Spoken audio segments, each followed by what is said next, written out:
All right, we're live. Here we are with our Smackdown review for July 14th, 2023. For some reason, I thought it was 2003. I was I watching some old wish. rest. I was watching some old SmackDown recently, and I'm like, oh, we're into there. That was 20 years I ago. Like, wish. time flies. But yeah, please like the stream. It does help with the algorithm. Please comment. Those watching live and those watching the replay, let us know what you think about the show. We really appreciate it. And I'm your host, Mike.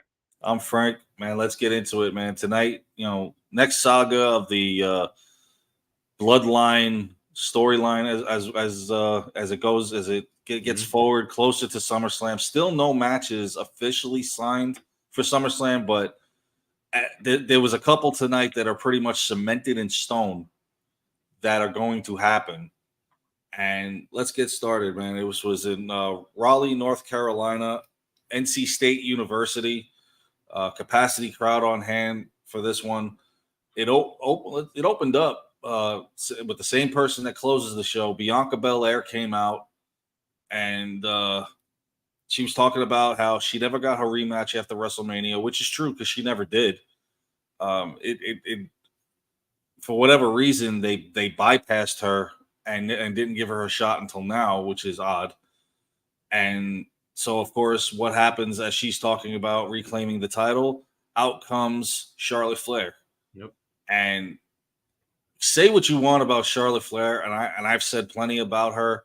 She is a moneymaker. She puts the butts in the seat, and she does not disappoint in the ring, despite what you may think of her as far as the constant title matches that she may receive. She has never been dull on any one of those matches. And so she came out to the ring. She predicted Bianca would win tonight. Well, she got that. She got it right a little bit.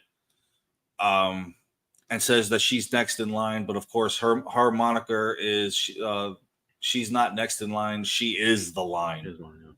Whatever that means. And so then they were talking about a potential match for the two of them at SummerSlam. As it's looking right now, it's going to be a triple threat match, hands down. If if Io had any intestinal fortitude, she would put the Money in the Bank briefcase up and put herself in that match, make it a fatal four-way. But we know she's not going to do that. Not at all. So, and then of course, Asuka was looking on in the back as she prepares for the main event tonight against Bianca. So, and then of course in the back you got the Brawling Brutes getting ready for their fights. All of them in action tonight. Sheamus and Ridge Holland will be facing Pretty Deadly, or this generation's Billy and Chuck.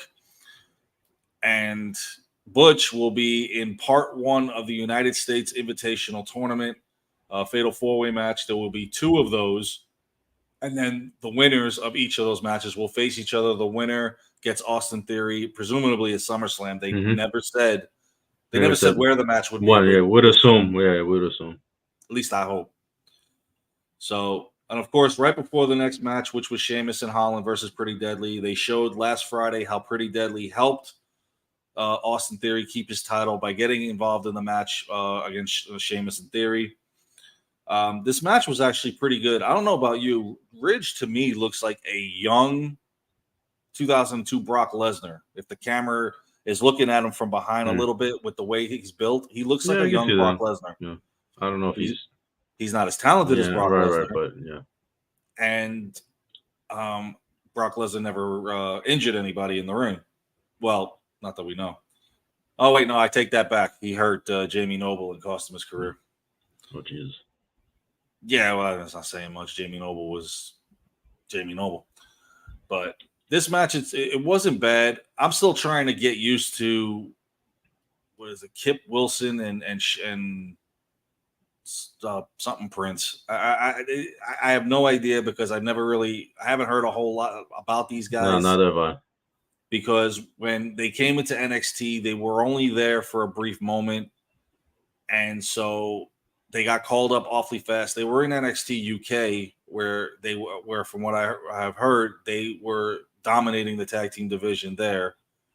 So it's just, it's weird to me that they started off they had them start off of their initial feud with Sheamus and Ridge Holland and not one of the other tag teams. But I guess Sheamus is kind of like the pecking order, to see. I guess, yeah. Right, that makes sense. He's a veteran and a lot of experience, obviously. So Yeah. And like I said, this match was pretty good. Both Ridge and Sheamus at the same time did the 10 beats on Pretty Deadly, which was fun. The fans were counting along. Like I said, Ridge Holland was a house of fire tonight. He had all his moves down, didn't botch any of them. He looked pretty good. Where this match was going, because anytime they call somebody up and they get a match, they're going to win in one fashion or another. well, they should. Exactly. If you're calling them up and they're automatically losing, I mean, well, then you had no faith in them. We'll get into that later. So, because somebody lost for the second week in a row. So, Ooh, on SmackDown. So who won this match? Because I was kind of in and out of the match. I was dozing off. Oh Lord, Pretty Deadly. Yeah, pretty. Oh, there you go. No surprise. Prince took the padding off the turnbuckle. Ridge hit the steel with his throat, and of course they would. Michael Cole was already talking about how Ridge Holland was still suffering the effects from the Samoan spike by Solo Sikoa several weeks ago. So conveniently, he hits his throat. Prince goes off the top rope with a leg drop, which is pretty nice, no pun intended, and gets the pin. And Pretty Deadly walks off with the victory. So following that, they showed last week what happened, the Grayson Waller effect show, as well as Edge and Grayson Waller. I love the rumor I'm hearing now, and tonight sort of made me believe it just a little bit more in the fact that at Survivor Series, it could be The Rock versus Grayson Waller. Reason why is because the two of them have been in a social media war lately, and Grayson Waller was interviewed tonight and mentioned The Rock and used one of his catchphrases as his own. So this wouldn't surprise me if The Rock is going to fight at WrestleMania, that he would fight first at Survivor Series, because he did that when he teamed with Cena back at Survivor Series, I think in 2012, I believe it was, when they faced The Miz and R-Truth, and then, of course, the two of them locked up at WrestleMania.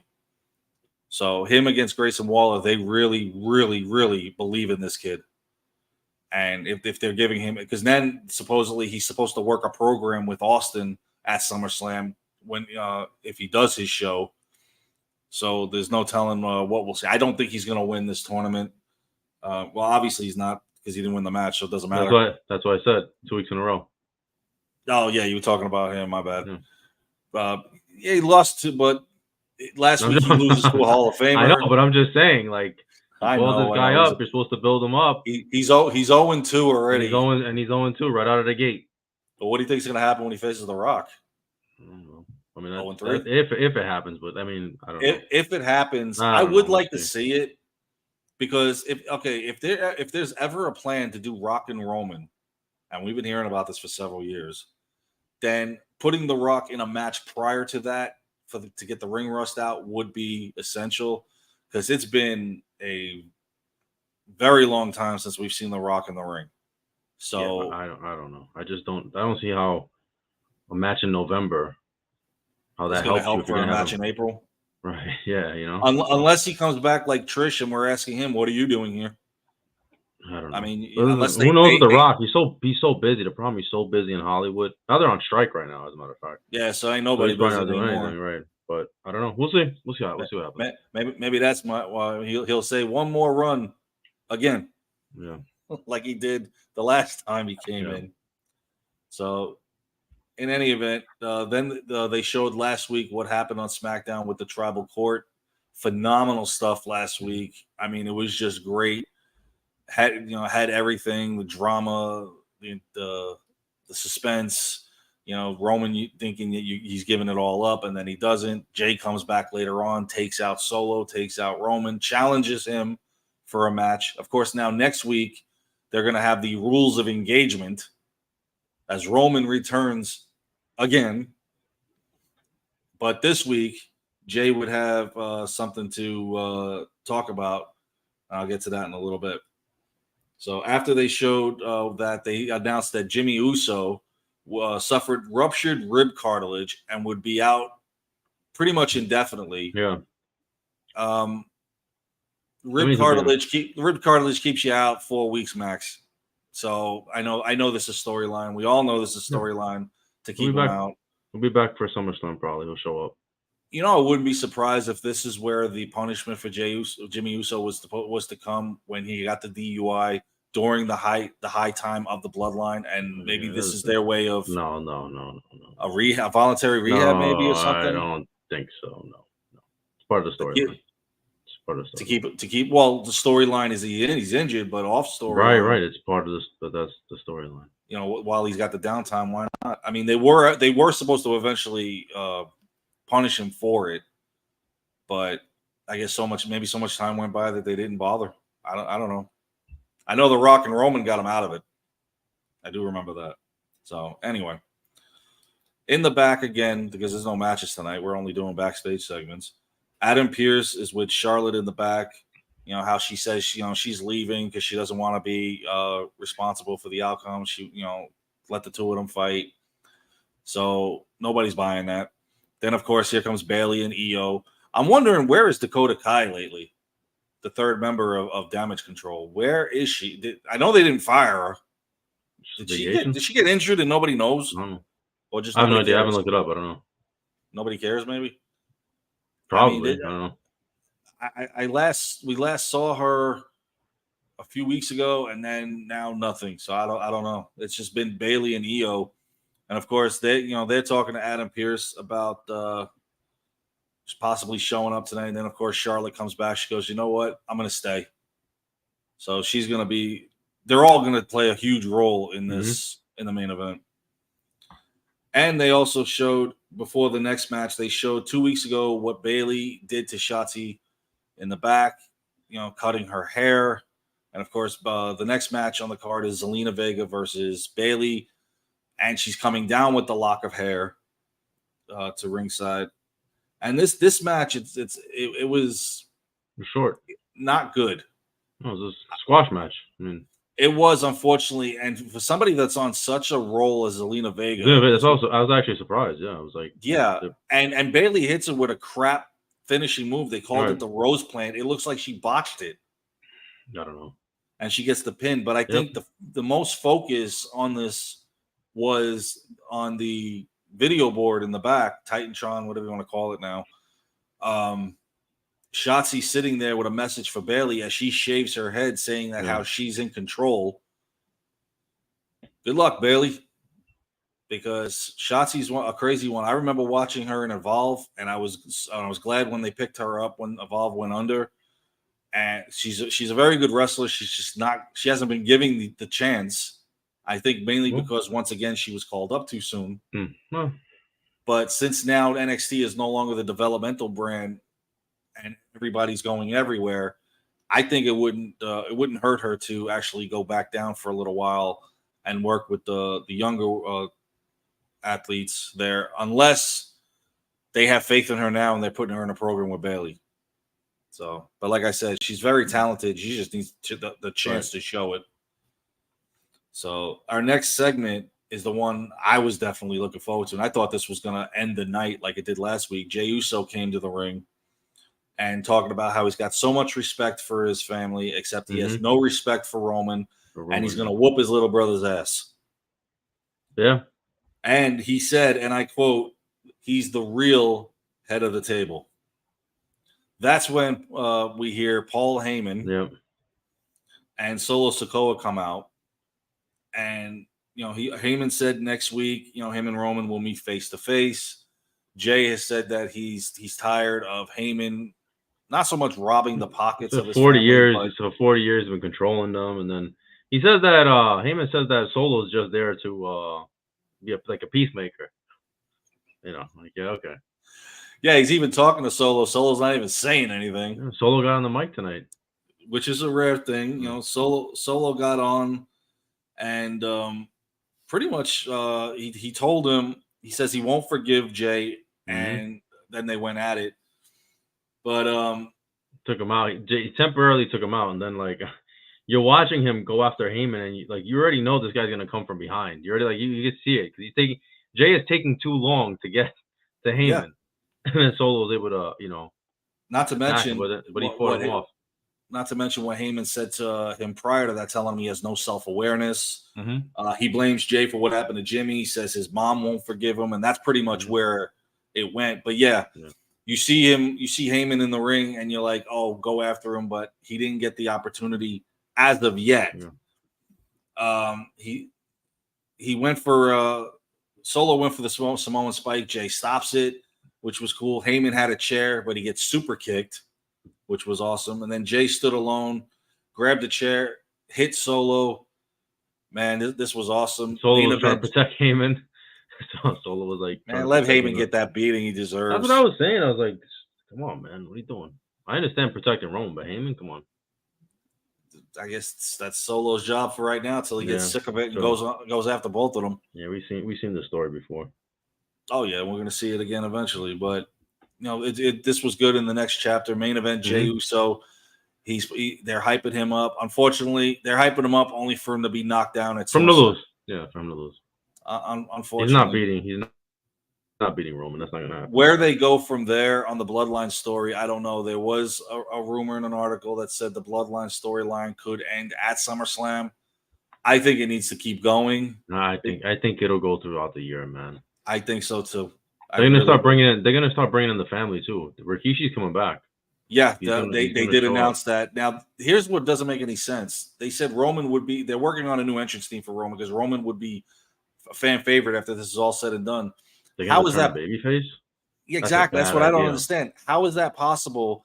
So he's talking about the Usos are that way now, and then you're going to turn them during this whole thing. You're going to turn them in the same night? It makes no sense. I don't think that's gonna. I mean, it could, but I don't think you gotta. There's so many rumors floating around that we don't know what's what right at this point. Exactly. We can only speculate as to what we believe will happen, but in the end, we just wait and see. Yeah. I can't see Rikishi and the Usos being heels in this when Roman has already established himself as that through the Civil War. Right. So, following that segment, pretty much should have ended Monday Night Raw, but we kept going. Adam Pearce was talking to the referee that would be in the main event tonight, and as well as Bianca Belair. Mm-hmm. If you look off in the distance, you see Bayley and Io watching her intensively. They would be a huge factor in the night to come. And then right before our next match, am I still there? Yep. I hear you. I hear you loud and clear. You're coming through. Okay, right. No, my thing went out for a little bit. Live, gotta love it. Before our next match, Austin Theory came down to do commentary for our next match, which was the United States Invitational Fatal 4-Way match. Santos Escobar versus Butch, Grayson Waller, and AJ Styles. This match was, to me, the best match of the night. Well, it's not too much, but yeah. Well, not many matches tonight. But that's what I'm saying. Like this was a this was a pay-per-view worthy match. Quality. I mean, you got AJ in there. I mean, you're never gonna go really wrong. Forget him, Santos. Yeah. How talented this kid is. I don't know. I don't really care for him, to be honest with you. Not his in-ring work, the character. I just don't.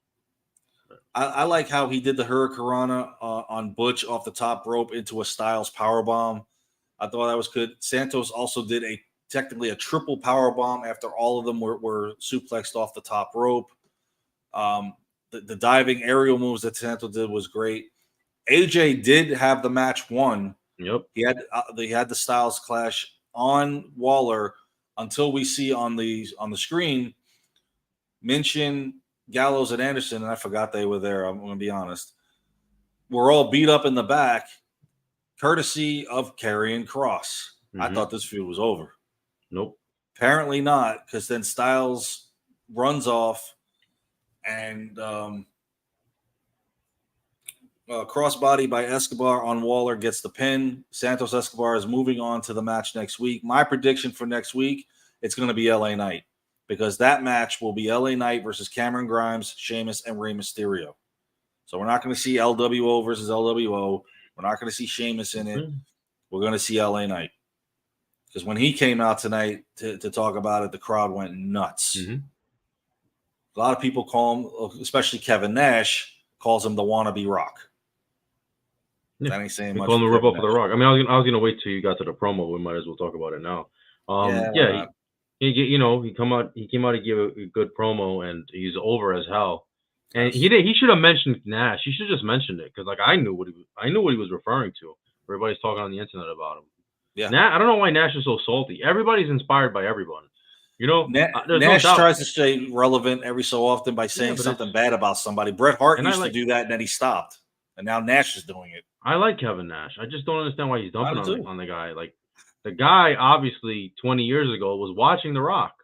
So, of course, he's going to be inspired by him. Everyone's inspired by somebody else. Nobody's original. Matter of fact, 20 years ago, LA Knight was there as one of Stephanie McMahon's security guards. Yeah, when she was the GM of SmackDown. And he was young. He was like in his early 20s. Yeah. So yeah, I forgot about that he did that. But they all start as security guards. Yeah, that's true. Everybody remembers MJF getting pushed by Samoa Joe. Out of the camera view. We saw Sheamus and Damian Priest doing it. But yeah, LA Knight was on her special detail when she was GM of SmackDown. But I don't. They could say he's mimicking The Rock all he wants. He's got his own style to it, and the fans love it. He's getting over. If it's working, exactly, huge. Honestly, this keeps up, then maybe they may have to start talking about. Okay, maybe Gunther isn't the only one we're thinking about a Rumble victory. Maybe you can factor in LA Knight with his popularity and his wrestling skills. Maybe he could main event a WrestleMania. You never know. I personally think he can. And when he was in Impact as Eli Drake, I watched several of his matches and I thought he was good there too. And speaking of other wrestlers and stuff, did you catch the article today? Who was at the Performance Center? Brian Pillman Jr. Yeah. A guy that said he would never come to WWE because for whatever reason he blamed WWE for the death of his father, Brian Pillman. But since he didn't re-sign with AEW, you need a paycheck. So he was there today. So the article, and again, I don't believe it until I see him there. All signs point that he could possibly sign with the WWE. And if he does, that would be a huge asset because he is very talented. Yeah. So once again, after the fatal four-way match, Pierce is once again talking in the back to the same referee, and Asuka about the main event. Asuka's just laughing it off like it's nothing. I really love this gimmick change that they gave Asuka, man. She's more sadistic. She's more maniacal. It all fits her, and it's great stuff. So, and then following that, AJ's in the back with the OC, checking on them, make sure they're all fine. He's like, this ain't over. This ain't over.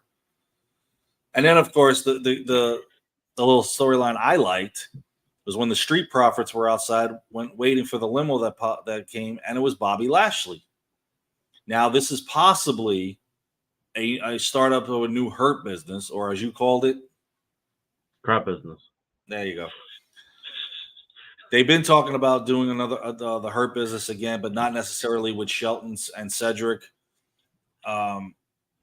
I don't know if putting the Street Profits in there would be the wisest move. I know Montez Ford, they've been wanting to break him away and make him a singles wrestler, so I don't know what they're doing here, or if this isn't even going to be a Hurt business or just something else. But they met with Bobby Lashley and they took off in his limo. Lashley had a smile on his face. Again, another guy I completely forgot about that he was drafted to SmackDown because they haven't utilized him, because the one storyline they've been waiting to do with him was Bray Wyatt, and Wyatt hasn't been medically cleared yet. So, or he just doesn't want to come back yet because of creative differences. Who knows what the true story with that is? Yeah, I've heard that too. So that's a possibility as well. I mean, at this point, it's like cut him loose. Then if this is all going to be just a dramatic scene of he's been back a year and wrestled one time. I mean, at this point, I would love to see him back as the Fiend. I would love to see him in the ring, but if this is not going to happen, then what are you going to do? So now we go on to our main event, which is for the WWE Women's Championship. Asuka defending the title against Bianca Belair. And the match itself didn't disappoint. Of course, you got Bayley and Io walking around with tickets. I've seen this before. I believe it was Hall and Nash also, that originally started it. They're the ones that came to mind with the tickets. I wouldn't compare them to Hall and Nash. No. I wasn't comparing them. I was just comparing the segment. Yeah. It's almost the same. Because I just watched Bash at the Beach today, '96, and the NWO was in it. Who knows? When they're like, I got a ticket. Not at that, but you know what I'm talking about. And then, of course, Charlotte's walking the crowd, too, saying she's got a ticket. So we know where this Everybody's got a ticket. Everybody's got a damn ticket. Everybody's got a ticket. We're sold out, but we have 3 more tickets. So, it was an interesting match to watch. Again, these two didn't disappoint the first time they fought this year. They were not going to disappoint in the rematch. Belair goes for the KOD early. Asuka counted it. Mm-hmm. But she did hit the KOD on the outside, on the table. And that is where everybody gets involved, to where Charlotte accidentally spears Bianca Belair, and Asuka gets Charlotte tried to help her. Charlotte tried to help her before that, and she actually did. Yeah, and she even told her, I'm trying to help you, because Bayley and Io Sky are getting involved. And so, of course, we're going to see, 2 fan favorites when stuff like this happens. One of them may accidentally hit the other one, and here we go. And then to make it interesting, Io goes to the top rope as Asuka's down. Bayley's the one with the briefcase, like a little Edge and Christian going on here. And I don't know whether this was storyline or not. This took too long. She's trying to cash it in, and she had to tell the referee 3 times. Yes. And the referee still won't take the briefcase. Yes, I'm watching that, and I'm like, did they botch this? I'm like, what is going on? I think so. The referee she had to say it 3 times. She kept telling her, and she had it in her hands, and she's not doing anything. So I'm not the only one that caught that. Okay, good. Yeah, and then this girl pops up or whatever, and gives the miss to Bayley. Right. And gets the hell out of there. But I'm like, she cashed it in. She could have very well. Right. She had time. I don't know who screwed up. I don't know. I'm going to say the ref. Yeah, but I think the ref knew that she wasn't supposed to cash it, though. I think the referee knew what the ending was. Or Asuka didn't get up on. I think she didn't get up in time, and then there was like what do we do? Because the ref knows the ending. Yeah, they had to repeat the line like 3 times, right, a little louder each time. Before I was like, "What the hell?" I'm like, "What is going on?" Anyway, those whatever. The ending was what it was. It furthers the storyline. Whatever. Exactly. This is going to culminate at SummerSlam. Yeah. In a triple threat match, we see it. We know we're going to have Jay and Roman. Unofficially, we Seth Rollins and Finn Balor. Hasn't really yet. No matches officially signed for SummerSlam, but we know we've got 4 in the making. According, also Cody and Brock, which will probably be finalized this Monday when Brock returns. Mm-hmm. So, everything. I think within the next week we should be seeing everything finally set for SummerSlam to see what we have on the card. But yeah, definitely this is going to be a triple threat match with Io looming around. Mm-hmm. Yeah. All right. Well, that's our show. You guys, please tell us what you think. Please like, comment, share, subscribe, and we'll see you guys soon. Take care.